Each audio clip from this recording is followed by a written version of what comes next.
everybody at the Fuban Forum. My name is Ulrike Erbslöh, and I'm the Managing Director of the Fondation Beyeler, and I'm very happy to be invited to present our museum to you today. I will introduce today to you the Fondation Beyeler, our museum, and I will talk about art, architecture, light, and nature. And I will kind of frame it in our past, in the present, and what our future plans are. So let me begin to give you a little history about the museum, because our history is really important for who we are today. Mm-hmm. So let me start with our founder, Ernst Beyeler, who you see in the picture here with his wife Hildy. Those two founded the Fondation Beyeler.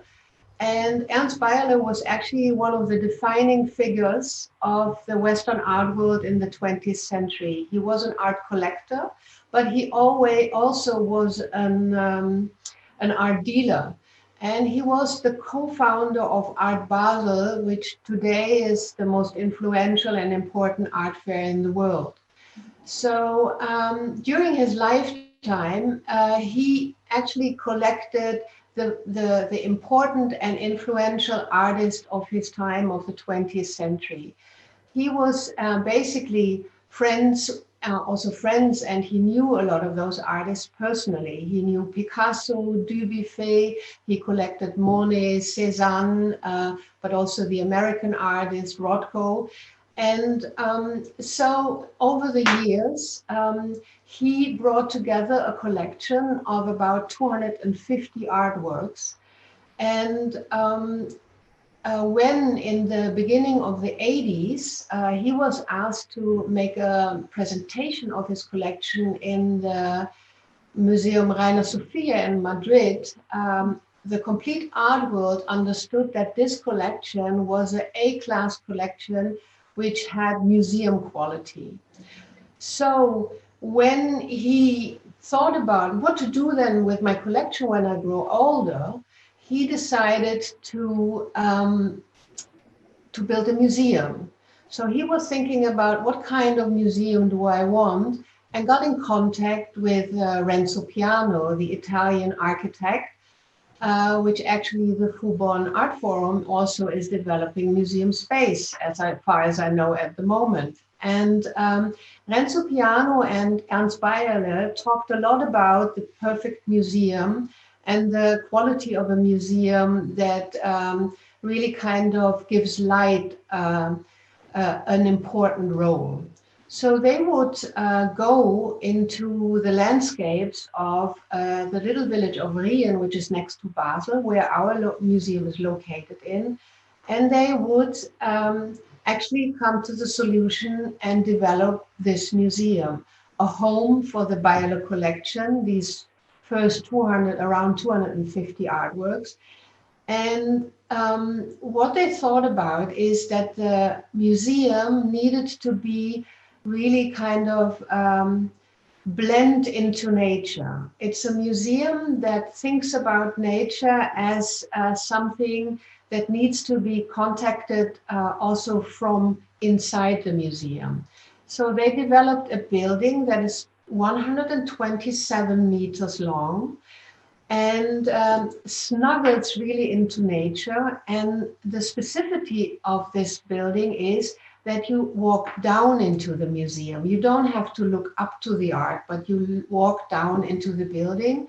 And it has daylight from above. It has a glass roof, and it has three sides, west, south, and north, big windows that lets the light in. So he wanted a home for his collection that felt modest, private, and yet at the same time would the visitor and the artworks give the feeling to be based in light.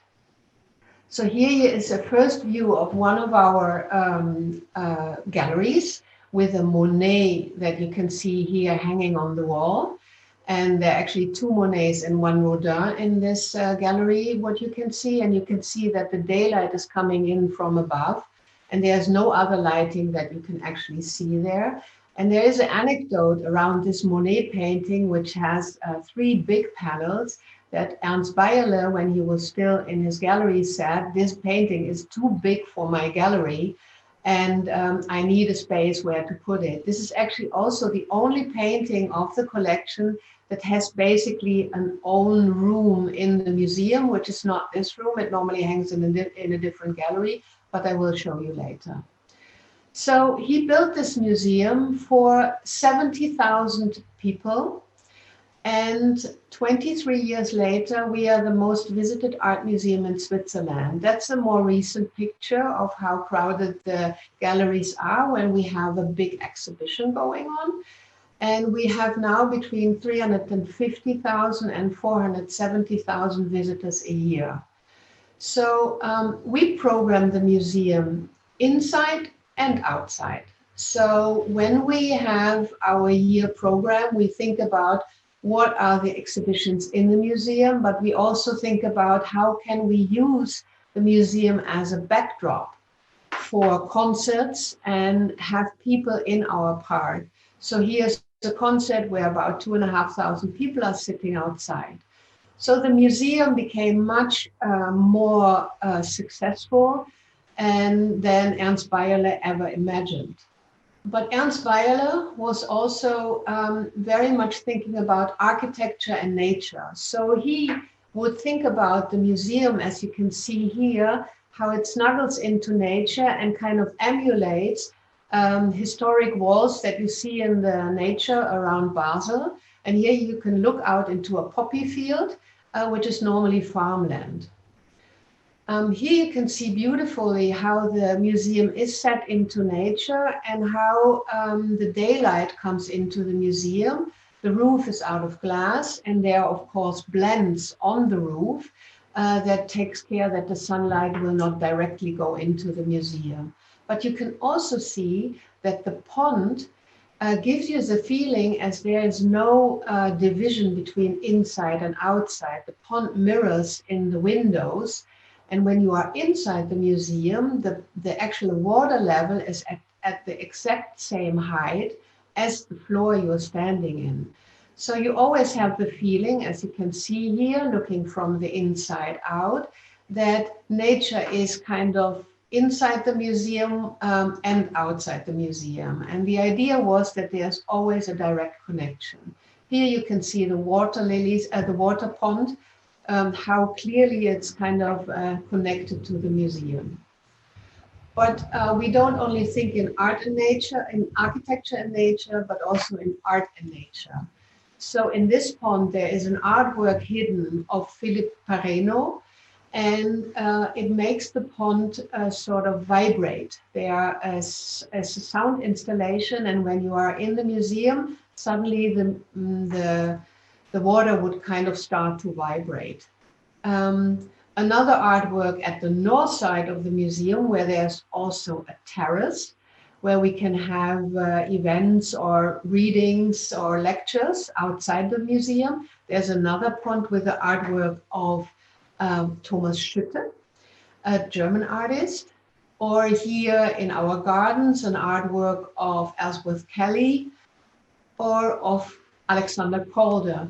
So what we have is we have a big garden, but we do not necessarily call it a sculpture garden, because there's sculpture in the garden, but you don't have, it's not clotted with sculptures. There's 1 or 2 or 3 sculptures you can experience, but we also want people just to experience nature. A special we have looked very much into public programming.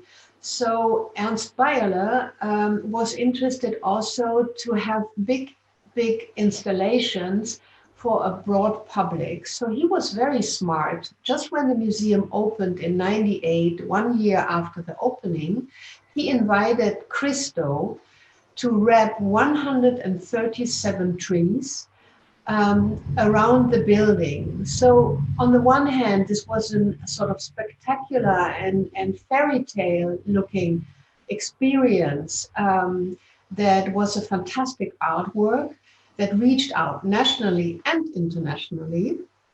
Everybody here in Switzerland remembers that installation, but at the same time, it put the Fondation Beyeler right into the memory of everybody that was around at that time. So at that point, the museum already was much more successful than he ever imagined. 20 years later, we mirrored that with another public art project in the middle of Zurich main station with the Brazilian artist Ernesto Neto, to show that the Fondation Beyeler is located in Basel and Rien, which is a small town in Switzerland, but reaches out much further than that. So this artwork was seen analog, sort of live, with millions of sort of visitors, because people coming into this busy train station, and was seen digital and online throughout the world. So let me give you a few words about who we are. We understand ourselves as an open and dynamic museum, and we have a core mission to reach a broad and diverse public and to reach out and educate young people. And these seem so easy, but if you want to reach a broad public, you really need to try to reach those people which normally do not come to a museum. So you want to have big, high quality exhibitions that the art public loves, but where someone that has never heard of Picasso also wants to come to. And we make a lot of possible for young people, like, for example, allowing them to come into the museum for free when they are under 25. We have a strong focus on mediation, and so we mediate analog and digitally to a broad public. And just with how many people we do that, we are 200 people in the team, and we come from 23 different countries because we are in the midst of Europe. People come from everywhere. I personally am from Germany, for example, and I lived for a long time in the Netherlands. So some more further fixed facts and figures about the museum. The collection now consists of 400 works of modern and contemporary art. The collection is still growing, so we are still collecting, even though our founder, Ernst Beyeler, has passed in 2010. We program three temporary and 3 collection presentations a year, about 2 exhibitions of modern art and 1 of contemporary art. And the major public art projects I showed you, we program about every 2 years. And the museum is open 365 days a year. So we realize 100 events per year, and it's never ever closed. Even if we do big construction work, we find a way to keep the museum open. The building itself has about 10,000 square meters. The exhibition space is 3,200 square meters. That's not so big. There are public museums that are much bigger. And we have 19 galleries in the museum. The daylight comes in and is regulated by blinds, and we have a range from about 3,000 to 5,000 Kelvin, and we can tune these lights really down to 5 lux now, which is important if you have international loans to be able to host such precious exhibition as we do. And our shop and is located in the museum, while our restaurant and our offices and staff are situated outside of the museum, which I will show you later. Just give me the possibility to give you an experience of our art in the galleries. Here you can see a Monet and the Giacometti in the South Gallery, looking out to the pond, and you can see beautifully the daylight coming in from the side. Here you see a Gerhard Richter in the gallery, which has a connection to the light, but where you can see here that there is a winter garden in between that, so that no direct sunlight will come in. A Mark Rothko in a gallery, also always connected to the outside. And a Calder gallery in our northbound gallery, also always with a connection to the outside directly. So people are invited to rest their eyes on nature while they experience the art. And we could also have a gallery which is, if the art is very light sensitive, where there's no connection to the outside, and there's also artificial lighting to make sure that the artwork is being shown in the best possible lighting condition for that particular exhibition. Let me move on to our sort of gardens. It's a museum that is actually situated in a very old estate. It was a summer estate of a wealthy family from Basel. And you can see here the historic houses. The estate is from the 18th century, the houses from then and the early 19th century. And in the houses is situated our restaurant, and on the top floor, our offices, or part of our offices. So we actually are always in contact also with our visitors while we work, and we always walk through the gardens to the museum. And here you can see the inside of our restaurant, because the idea of architecture is also important to be developed through to our restaurant. And here you can see that our restaurant really kind of takes on the summer theme. And this used to be the living room of that family, and it's now our main restaurant. And we take a very modest architecture approach here inside, and do not try to be too modern in that sense, but really respect the architecture of the old building. And activating our gardens is a very important part of what we do. It's part of our programming. Here, a family day in the garden, or we invite young people. So we invite sort of the leading DJs of the world to come and play very unusual 4 hours outside until the sun sets. That's how the program is called. It's called Sunset. And there are about 4,000 people allowed. More would come, but we cannot have more in our gardens. And we like to give young people the idea that they don't immediately have to come and experience art. They are allowed to just come experience music, which is their focus when they're young. But more and more, they also come and go to see the museum. So the idea is to give them a different door into the arts. So, and it has been extremely successful. So let me give you a glance and help me to move you through these ideas with a little film. And this gives you a more emotional approach to what I've been talking about.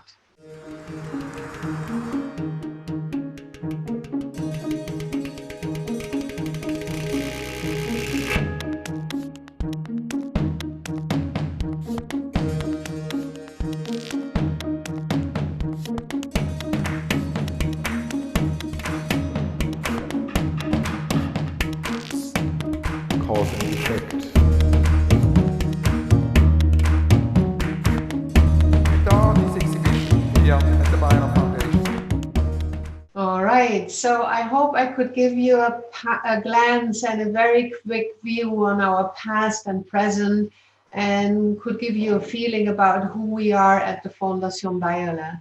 Let me talk now a little bit about our near future and sort of what we have in store for the next years. In 2015, we started to develop the extension for the Fondation Beyeler. The Fondation Beyeler had developed in the last year so immensely, and we have so many visitors in the house that the museum that was once built for 70,000 visitors and now sometimes has to host up to 470,000 visitors is kind of needs more room to be able to react to all those needs. So we started to think about how could we kind of develop further. So we thought about a second museum space, which much less space for exhibitions, half of what we have now, 1,500 square meters, and making especially more room for a collection that also grows. And to introduce a space for events, concert talks, and dinner parties, because everything you saw also in the film is done in a museum that was never designed with space for events or concerts or so. This museum was purely designed as a space to show art. So everything we do, we improvise within these rooms, which is beautiful and functions well. But if we want to develop in the future, we need some more professional space for that. And we need actually more room just for employees, because we are growing as an organization. So it's banal, but it's also important. So how did it start? We found another park. We found a park which was hidden and in private hands for centuries, and it was right next to the Fondation Beyeler. And the lady that owned the park wanted to give it to us, but to make sure that there would never be buildings right in the park. So we said yes and started to develop an architectural sort of extension of the Fondation Beyeler. The new museum will be designed by Peter Zumthor. He's a Swiss architect, a Pritzker Prize winner. He's also the architect for the new LACMA in Los Angeles, and he is a very renowned and experienced architect. And we asked him to think about this extension. And this gives you also the chance to look again at what I've been talking about before. Let me talk you through it. This here is the Renzo Piano building, the building that stretches into the land with the pond behind and the pond in front of the building. This is the park I was talking about. These are the old buildings where our restaurant and offices are in, the old summer residence of the Basel families. And here you can see the new park, which is as big or even bigger than the old park, and which is right opposite of the venue we have. So here will be our new museum, the smaller museum for the collection. And here will be the new space for concerts, events, and lectures. So what we did is we thought of the whole Fondation Beyeler more as a campus where people move through parks and where the event space connects the two houses for the art. So let me share some first impressions. So this is a rendering, and it's a first impression, so it's not the definite version, but it comes very close. So the idea is to now have not a building that is down into the earth and just 1 story high, but this building will be 2 stories high. It will be made of solid stone, and you will have the feeling like it's more a monument, like growing out of the floor. Here will be a roof terrace, and from all these windows you can make contact to the Renzo Piano building. And it's designed so it can save as all the trees that are behind the building, which are really 100-year-old trees, because also the other park is hundreds of years old, and it's designed around those trees to save nature. So it's a very different building on purpose, because we wanted you cannot kind of replicate what Renzo Piano did, and you don't want to replicate that. You want to have a very strong, different building, which gives a different look at art. There will also not be daylight from above, but from the side. And here you can look at that new building where you can see that it is made out of this very solid stone to the other side of the park. And you see that the idea that the land really stops where the building starts, as we had with Renzo Piano and the water.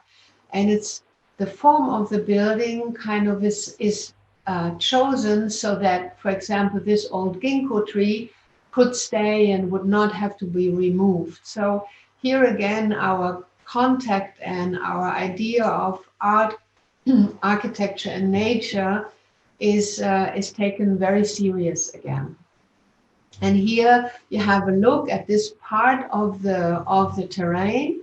So here you can see the idea of the new building, and here you can see the new event space, which gives us room for concert, events, readings, dinner parties.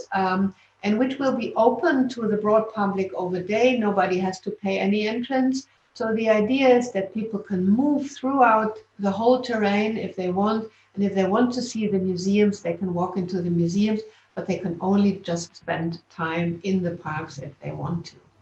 Yes, I mean, these are very sort of challenging plans, and you can imagine in Corona times, which hit us all, I mean, around the world very hard, we were thinking about what to do now with these plans. But in 2020, when here in Switzerland, COVID-19 was really a big issue as it was everywhere, we did decide to move on with these plans into our future. We think it's an important step, and we've worked on this step for years, and we cannot just stop with it in where the world is thinking we would go digital. So we expect to start building in 2021. And why, again, did we think about this? During the lockdown, everybody was talking about the digital world will take over the analog world, and we would change our behavior completely. Also, the museum would change 180 degrees. But after 2 months of lockdown here, where we did everything to be digitally available, and we did online guided tours and everything we could do, we really had an online push with the museum. We felt visitors really wanted to come back to the museum. They had the desire to see and experience art, architecture, nature, and our gardens. And Edward Hopper was kind of the artist of the hour, because he talks about isolation and loneliness, which we all experienced during the Corona crisis, or still are experiencing a lot here in Europe. And so the visitors really wanted to come back to the museum. So when everybody said nobody would come back, we actually had to actively reduce the number of visitors, because the government here in Switzerland only allows a certain amount of visitors into the museum. So at that point, we kind of felt that, you know, even though you think the online world becomes more and more important, which is real, we think that the desire to experience art in the original form is still there. And we think it will be there for a long time. And there might in the future be generations that live a complete online life, and where the sort of a border between real life and digital life and virtual life maybe will fade, and where people are not so interested anymore in the original artworks. But this generation and the next generation, and as far as we can look, we think that will still be important in our lives. And so we think that what we are trying to achieve to create a park, a second park, and even more space where people can go out into nature, where they have the time to experience art and be in contact with the original, is really important. Nevertheless, we think that the digital world will be an even stronger ally for us to mediate and to educate people about art. So we think the future will both be. It will be an analog and a direct experience of art, but it will have an important online feature which concentrates on mediation and education. So I hope I could give you a good idea about who we are here in Switzerland at the Fondation Beyeler, and what we think is important in showing and mediating art. And I could give you a glance how we think about art, architecture, and nature, and why we think that natural daylight is so important to show art. So thank you very much, and have a good day. Bye-bye.